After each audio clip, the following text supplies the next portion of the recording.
Il est 13h30 en direct sur Sud Radio. Vous venez d'écouter l'allocution d'Emmanuel Macron. 30 minutes, tout pile, de déclaration, d'interview face à nos confrères de TF1 et de France 2. Interrogé sur tous les sujets, les 100 jours notamment, pas de majorité de rechange, a dit Emmanuel Macron, qui ne croit pas aux coalitions. Il a été interrogé évidemment sur tous les sujets brûlants d'actualité, les émeutes, le policier en détention à Marseille, également l'école. Il y aura un prof devant chaque classe à la rentrée, promet Emmanuel Macron. On y revient évidemment dans quelques instants avec nos invités en détail. Philippe Moreau de Chevrolet, expert en communication politique, également Jean Pétot, politologue. Et évidemment, vous, chers auditeurs, surtout, n'hésitez pas, 0826 300 300 à nous dire ce que vous avez pensé de cette allocution d'Emmanuel Macron. On sera ravis d'en parler avec vous. Restez avec nous. Les débats de l'été Sud Radio, midi 13h30, Stéphanie Demuru.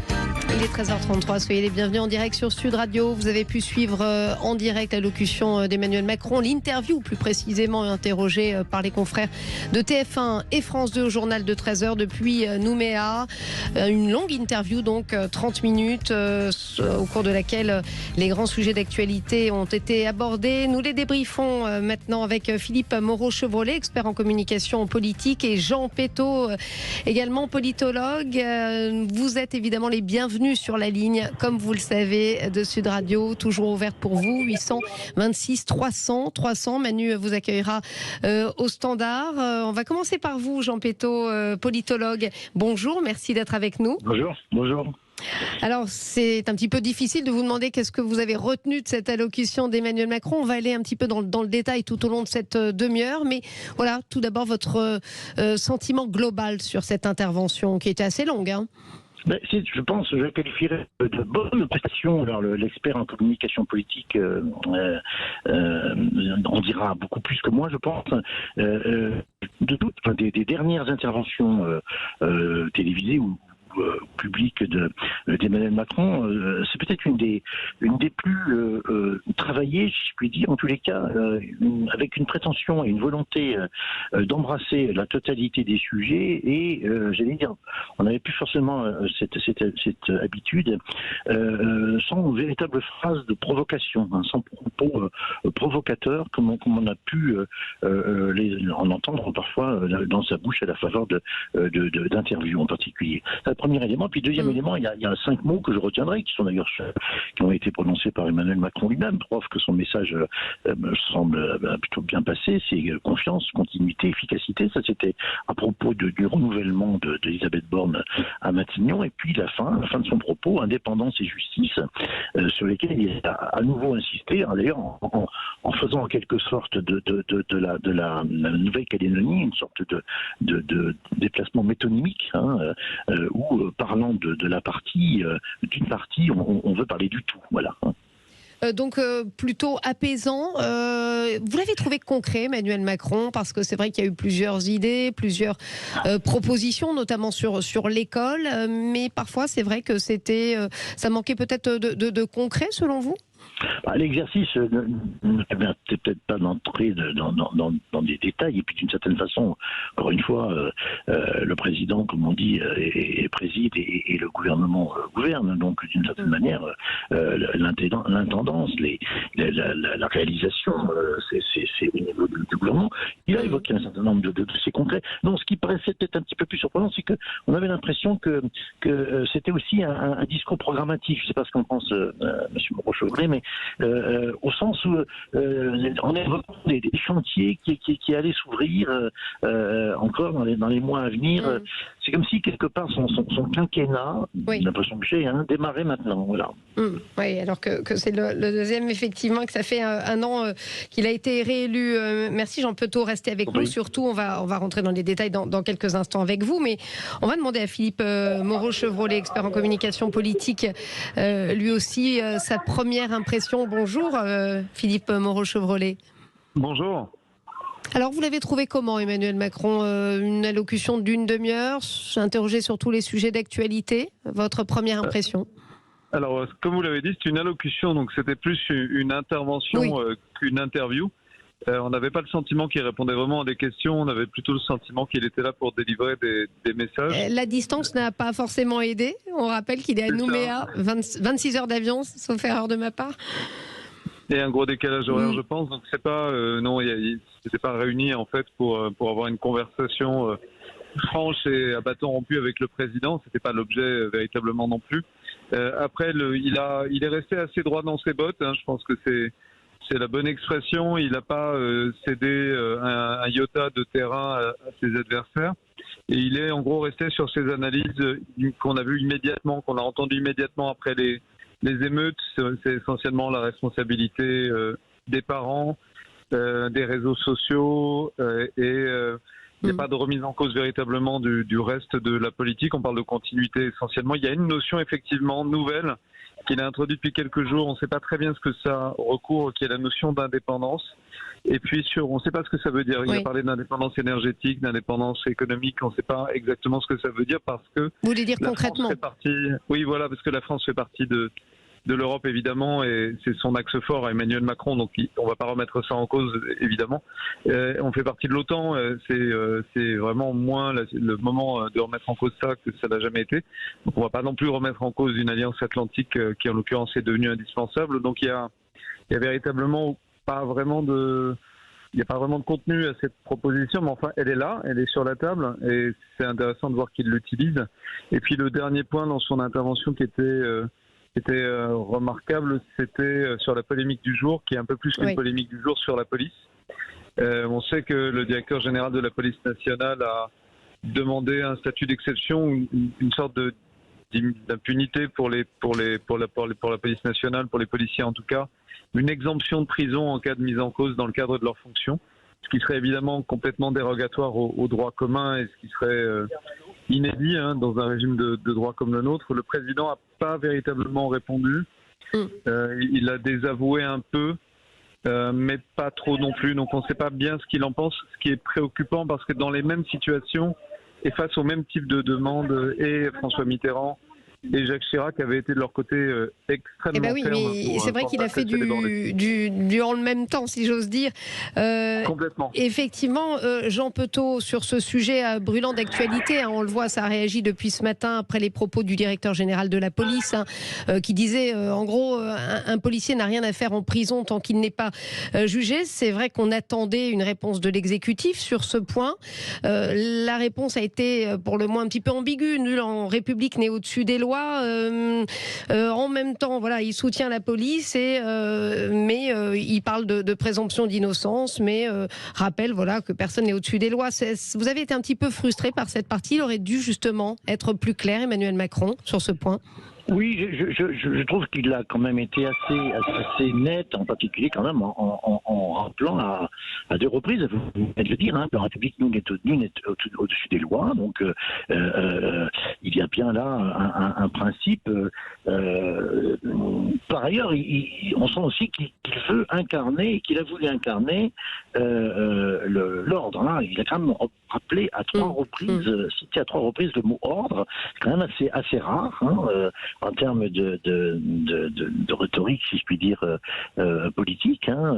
Mais c'est vrai que c'est le lancement entre, évidemment, d'un côté la présomption d'innocence et de l'autre côté le traitement de l'état de droit qui a été rappelé. Je ne sais pas s'il faut accorder une importance significative au propos de Frédéric Veau, dont on peut se dire aussi que compte tenu de ce qui a été la séquence précédente au niveau de la direction générale de la police nationale, c'est-à-dire la réforme de la police judiciaire qui est très mal passée auprès de la police judiciaire, il n'y a pas l'intention peut-être ou la volonté de Frédéric Veau par ses propos de s'accorder quelques soutiens syndicaux dans la police. Donc on est peut-être là dans une situation de conjoncture très forte. Vous avez entendu aussi que Emmanuel Macron a rappelé les 900 blessés parmi les forces de l'ordre et les 28 enquêtes de l'IGPN et de l'IGGN en demandant de remettre les choses en perspective. On sent que le président veut manifestement s'inscrire dans la posture du maintien de l'ordre et du régalien, ça me paraît très très clair. C'est ce qui ressort de son intervention. Philippe Moreau-Chevrolet, pour revenir sur la question interrogée évidemment sur les émeutes, Emmanuel Macron, comme le rappelait Jean Petot, a prôné l'ordre, il l'a répété 3 fois, le retour également à l'autorité à chaque niveau. En revanche, il n'est pas revenu sur l'affaire de la sanction des parents à la première infraction. Il parle de la responsabilité des parents, mais on voit que son discours a été un petit peu infléchi. Il parle de responsabiliser les parents, mais il parle d'émeutiers très jeunes, de familles monoparentales. Vous en avez retenu quoi, justement ? Un appel à l'autorité puis à la responsabilité. En fait, le processus qui est assez classique chez à peu près tous les gouvernements qui sont confrontés à ça, c'est de se déresponsabiliser, c'est-à-dire en gros d'imputer la responsabilité des événements à quelqu'un d'autre. Donc aux jeunes évidemment, puisqu'ils sont responsables, et aux familles, aux parents, etc. Donc de ce point de vue-là, il a maintenu cet axe. Mais maintenant, c'est vrai, il est revenu en arrière par rapport à des propositions qui avaient été faites, on peut dire, dans le feu de l'action, sous le coup de l'émotion, qui sont en général toujours des mauvaises propositions, de criminaliser les parents, de leur ôter les aides sociales, qui ne ferait qu'aggraver la situation en réalité de familles déjà lourdement pénalisées. Donc c'est probablement le temps, le recul par rapport aux événements qui lui a permis de passer à sa majorité, en l'occurrence ce message qu'on a entendu aujourd'hui, qui est un message plus apaisant, plus consensuel et bienvenue. Certes, mais est-ce que c'est vraiment la réponse qu'attendent aujourd'hui en majorité les Français quand on regarde les sondages d'opinion, que demande également l'opposition, le RN bien évidemment, mais également la droite républicaine ? Alors non, ça n'est pas une réponse. Enfin, rien dans le discours ne répond aux émeutes, mais ça c'est une sorte de détonnement et de point d'interrogation sur l'ensemble de la séquence. C'est l'absence de réponse de l'Élysée, de nature politique un peu globale, sur ces événements extrêmement graves qu'on a eus. Donc il n'y a pas véritablement d'analyse globale, il n'y a pas de prise de recul, il y a quelque chose de très limité. On va dire c'est presque le service minimum, c'est-à-dire on donne la responsabilité des événements, on le met sur quelqu'un d'autre, ça c'est quelque chose de classique, mais on n'a pas d'explication, on n'a pas non plus de lecture d'ensemble. C'est comme si au fond les émeutes n'avaient pas d'écho dans le logiciel macroniste, comme s'il n'y avait pas de cadre qui permet d'y réfléchir vraiment ou d'apporter une réponse. C'est extrêmement étonnant parce que d'habitude, sur les gilets jaunes, sur plein de sujets, il y avait une réponse intellectuelle, une réponse politique assez efficace, assez rapide. Là non, on est dans un vide. Messieurs, restez avec nous, Philippe Moreau-Chevrolet, Jean Petot. On va poursuivre ce décryptage de cette interview d'Emmanuel Macron qui a duré une demi-heure par nos confrères donc, de TF1 et France 2. Et puis, chers auditeurs, n'hésitez pas, 0826 300 300, si vous voulez vous aussi réagir. On revient. Les débats de l'été Sud Radio. Et vous, Florence, pourquoi avoir choisi Vérissure ? L'été dernier, notre maison a été cambriolée. Ils ont tout pris. En plus, on a dû rentrer immédiatement, ça nous a vraiment gâché les vacances. On veut plus que ça nous arrive, alors la première chose qu'on a faite, c'est installer une alarme Vérissure. Et cette année, on part serein. On a tous une bonne raison de s'équiper. Rendez-vous sur vérissure.fr pour profiter de moins 50% sur nos packs. Un service opéré par Vérissure, société agréée CNAPS. Mais qu'est-ce que tu fais à courir partout ? J'ai 1000 choses à acheter pour la rentrée. Regarde, 3 classeurs grand format, 2 cahiers A4 à petits carreaux, un crayon HB, un crayon 2B, des feuilles par milliers, je m'en sors pas. Oh, y a plus simple, tu sais. Souris et détends-toi. Bureau Vallée prépare ta liste scolaire pour la rentrée. Comme ça, tu gagnes en temps et en sérénité. Tu veux dire qu'ils vont tout préparer à ma place ? Oui, et le service est offert. Génial. Allez, on part en vacances ? Bureau Vallée, on met la barre très haut et les prix très bas. Voir conditions en magasin sur bureau-vallée.fr. Vas-y Marc, c'est à toi pour la pub. Connaissez-vous les vins pétillants italiens Villa Veroni ? Non, on dit plutôt Villa Veroni. Villa Veroni, c'est un Prosecco. Prosecco, Villa Veroni. Alors, Prosecco, Villa Veroni. Eh bien voilà, tout est parfait. Tu voulais dire tu es parfait.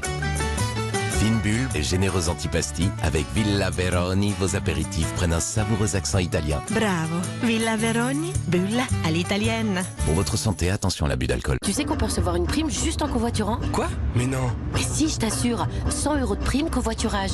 En profitant des trajets vacances pour devenir conducteur sur Blablacar, on peut y avoir droit. Et tu me dis ça que maintenant? Bah ouais. Mieux vaut tard que jamais. Cet été, covoiturez 3 fois comme conducteur avec Blablacar et recevez la prime covoiturage de 100 €. Téléchargez l'appli. Blablacar, Blablacar. La prime covoiturage est soutenue par le gouvernement. Pour en bénéficier, voir conditions sur blablacar.fr. Lidl, réélu encore et encore, meilleure chaîne de magasins de l'année dans la catégorie fruits et légumes. Allô patron? T'as pas la pêche? Eh ben non, parce que là chez Lidl, ils ont des abricots. En ce moment, ils font le kilo d'abricots à 1,99 € et ils sont issus de vergers éco-responsables. Le kilo d'abricots issus de vergers éco-responsables à 1,99 €? Là tu me mets en bateau. Ah mais non patron, j'en prends. Tu prends rien et t'as intérêt à te mettre à l'abri mon coco. Lidl, trop fort sur les prix et c'est vous qui le dites. Étude Kantar Prométhée, avril 2023. Catégorie 1, origine France. Plus d'informations sur Lidl.fr. Les débats de l'été Sud Radio, midi 13h30, Stéphanie Demuru. 13h47, toujours en direct sur Sud Radio. Soyez les bienvenus. On poursuit notre décryptage de cette allocution, ou plutôt interview d'Emmanuel Macron durant plus d'une demi-heure, une demi-heure pile d'ailleurs, sur TF1 et France 2. Allocution rediffusée évidemment en direct sur Sud Radio. Philippe Moreau-Chevrolet, expert en communication politique. Jean Petot, politologue. Et puis vous, chers auditeurs, qui réagissez au 0826 300 300. D'ailleurs, on a un auditeur avec nous, Jacques. Jacques qui nous appelle de Marseille. Bonjour Jacques. Bonjour, merci de m'accueillir sur Sud Radio. Je vous en prie, Jacques qui n'est pas expert, mais qui s'enrichit un peu grâce à vos belles émissions. Merci Jacques, soyez le bienvenu. Alors comment vous l'avez trouvé, Emmanuel Macron ? Comme d'hab. Alors, sur les questions urgentes et essentielles, des réponses ambiguës. Alors là, il s'est réjoui qu'il n'y ait plus de casseroles, mais elles ont été remplacées par les incendies. On n'a pas gagné au change. Ensuite, il est très satisfait que les émeutes n'aient duré que 4 jours. Donc, il parle de durée au lieu de parler de destruction. Mais en 4 jours, il y a eu énormément de casses. Il y a eu des millions de dégâts. Donc, on n'a pas parlé de ça, on a parlé de la durée. Voilà. Après, mais il s'est apitoyé sur le sort des policiers blessés. Bon, il y a des citoyens qui ont été tués, ils n'étaient pas tous très très nets, mais en fait, ils ne méritaient pas de mourir. Et ce qui est grave, c'est que Mehdi, qui a reçu une balle de flashball à Marseille, n'était pas dans les émeutes. C'était bien à l'écart des manifestations. Et le deuxième qui est mort d'un tir de flashball, il n'était pas dans les émeutes non plus. Alors on aurait préféré ça aurait été moins grave que des émeutiers pris en flagrant délit et étaient gravement blessés, voire même tués, même si c'est regrettable. Mais ceux qui étaient en marge des manifs, je trouve que c'est dommage. Voilà. Après, pas un mot sur le logement, mais ça, c'est pas de sa faute. Le journaliste aurait dû en parler parce que vous avez la chance de bien gagner votre vie. Mais se loger à Marseille, il y a des millions de gens qui gagnent 1 000 € par mois. Essayez de faire le tour des agences avec 1 000 € par mois et de trouver un logement. Voilà. Et c'est le cas malheureusement dans beaucoup de villes en France. Hein. C'est d'ailleurs un problème notamment pour la population. Donc c'est pas un problème, quoi. C'est pas un problème que des gens vivent dans des foyers. Alors, Jacques, il a été interrogé par nos confrères sur le pouvoir d'achat tout de même, sur l'inflation, mais ce à quoi il a répondu immédiatement, facture d'électricité. En disant que l'État avait mis la main suffisamment à la poche et qu'en gros, on allait produire nous-mêmes l'électricité avec les nouveaux réacteurs et puis circuler, il y a rien à voir et que la facture baisserait, on l'espère, dans quelques temps avec de nouvelles normes européennes. Est-ce que ça vous a convenu, cette réponse-là, en tout cas, Jacques ? Il s'est réjoui qu'il y ait quelques pays qui faisaient plus mal que nous. Bon, voilà, pourquoi pas. J'ai 5 sur 20 en maths, mais s'il y en a qui a 3, je suis moins mauvais que les autres. Donc plutôt frustré par cette intervention, vous ? Bon, c'est du Macron, j'en entendais pas grand-chose. Alors, face aux questions urgentes, on répond quoi ? On répond des tables rondes, des grands chantiers, des propositions de loi, bref, des choses qui ne verront jamais le jour. Voilà. Merci en tout cas, Jacques, de nous avoir apporté votre opinion sur ces 30 minutes d'interview. Jean Petot, c'est vrai que ça risque de ressortir souvent, une forme de frustration de la part de nos concitoyens sur cette intervention. Les Français attendent vraiment des réponses concrètes, notamment sur le pouvoir d'achat, qui est leur priorité absolue. Il y a eu suffisamment de réponses, selon vous ? Écoutez, si la majorité des Français soutenaient ou appréciaient les propos ou la politique conduite par le président de la République, il n'aurait pas des sondages mensuels d'opinion qui montrent que pas plus de 30% des Français lui font tout à fait confiance ou plutôt confiance. Donc il y a bien un désaveu, pour des raisons d'ailleurs diverses et variées, de plusieurs sources ou d'origine, si je puis dire, dans l'opinion publique française, dans la société française, à l'égard du président de la République. Et ce n'est pas d'ailleurs un cas, si je puis dire, spécifique à Emmanuel Macron. Ça fait maintenant une bonne vingtaine d'années que les présidents de la République ont des sondages d'opinion qui montrent une insatisfaction à l'égard de leur politique qui sont assez médiocre, on va dire, pour ne pas dire tout à fait mauvais. Donc là, d'ailleurs, notre interlocuteur, votre auditeur Jacques l'a bien dit, il n'a pas été frustré, il a trouvé que c'était comme d'habitude, quoi, d'une certaine façon. Bon, voilà, donc là, il faut avoir ça en tête. Et il faut aussi peut-être avoir une petite réflexion sur deux choses. Je rebondis sur ce qu'a dit Philippe Monroe-Chauvenet, qui me paraissait tout à fait essentiel sur le rapport aux événements de début juillet.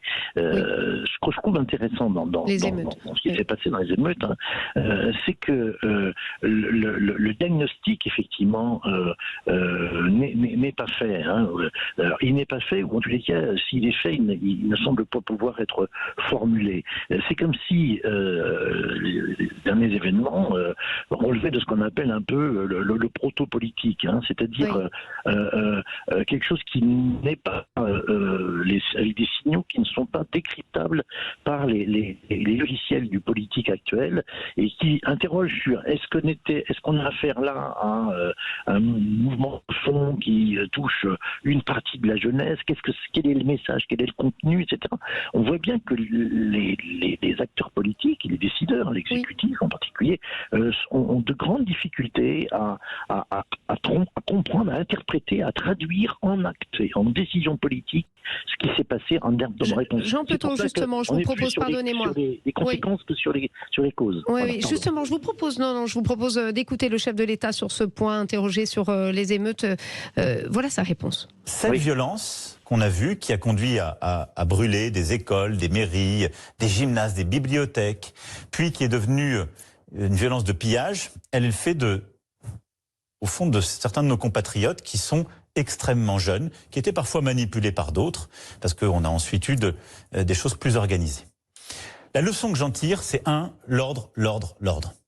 La deuxième, c'est que notre pays a besoin d'un retour de l'autorité à chaque niveau, et d'abord dans la famille. Et donc, c'est tout le chantier que je veux pouvoir ouvrir à la fin de l'été, celui de l'autorité parentale. C'est que beaucoup de ces jeunes, c'est pas l'éducation nationale, c'est encore moins la police qui peut régler le problème. Il faut le traiter à la cause. Oui, Jean Peton, on voit que c'est vrai qu'il patauge un petit peu sur la cause, sur le diagnostic. Il répond néanmoins ordre et retour à l'autorité. On dira peut-être davantage que moi, mais vous voyez bien, en tout cas, c'est renvoyé à l'ouverture d'un chantier à l'automne. Oui. Donc effectivement, pas de diagnostic concret. Vous l'analysez comment, vous, le politologue? Une forme d'embarras. On a toujours reproché à Emmanuel Macron d'avoir du mal avec les sujets qui tiennent du régalien. Est-ce qu'on est justement là-dedans? J'essaierais plutôt de le lire comme un problème plus général. C'est la complexité des questions sociales et sociétales qui sont adressées aux gouvernants en général. Le problème ne se pose pas qu'à la France. Il se pose aussi dans des démocraties de niveau comparable.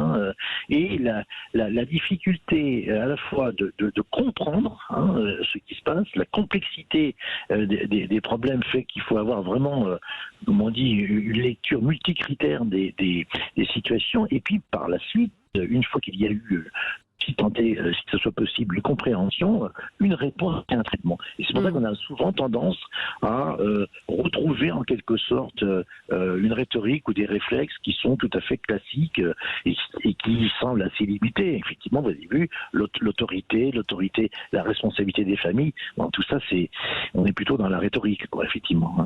Alors en revanche, peut-être davantage de concret sur l'école. Interrogé donc sur l'éducation nationale, Emmanuel Macron a affirmé que tous les enseignants seront mieux payés et qu'il y aura surtout un enseignant devant chaque porte à la rentrée. Alors ça, quand on est parent, c'est vrai qu'on a du mal un petit peu à le croire quand on voit le nombre d'absences qui ne sont pas remplacées. Il a pourtant dit qu'il y aurait des remplaçants à chaque fois. Est-ce que vous y croyez, ça, Jean Petot, ou c'est de la communication ? Je pense que le président, d'une certaine façon, il a répondu à votre question en disant que c'était des micro-mesures ou des petites mesures qui doivent globalement... c'est vrai que si les profs pouvaient être remplacés, ça serait déjà pas mal quand même. Oui, mais avec le côté, finalement, on va essayer de il n'a bien sûr pas employé l'expression replâtrage, mais ça ressemble effectivement un peu à cela, parce que ces questions-là sont encore une fois d'ailleurs tout à fait anciennes. Vous avez bien vu que d'ailleurs un des débats qui se pose sur ce pacte de l'éducation et sur cette possibilité de rémunérer en plus les enseignants sur des tâches nouvelles, ça risque de se faire plutôt là où les enseignants sont pas en difficulté, où ils ont des possibilités psychologiques, j'allais dire presque professionnel de le faire. Voilà. Merci beaucoup Jean Petot de nous avoir accompagnés, politologue Philippe Moreau-Chevralet qui nous a quittés il y a quelques minutes. On a eu du mal à le rejoindre à nouveau, expert en communication politique. Merci en tout cas à tous les deux, vous chers auditeurs également d'avoir réagi. Tout de suite.